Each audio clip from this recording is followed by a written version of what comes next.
তুমি কোথায় আছো বলো তো? তোমাকে যেখানে আসতে বলেছিলাম সেখানেই দাঁড়িয়ে আছি 2 ঘন্টা ধরে, 1 মিনিটের জন্যও নড়িনি।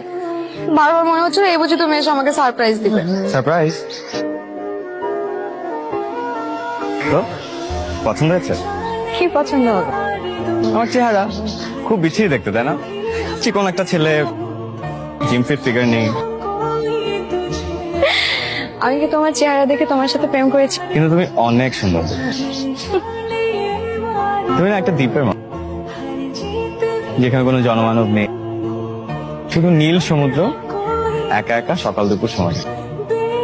তুমি এত সুন্দর করে কথা বলো, মায়া হয় শুধু। আমার জন্য একটা বই এনেছি। তাই? বাহ, সোনালী দুঃখ। Thank you. চলো কোথাও বসি। আজকে কোথাও বসবো না, আজকে শুধুই হাঁটবো। তাহলে চলো হাঁটি।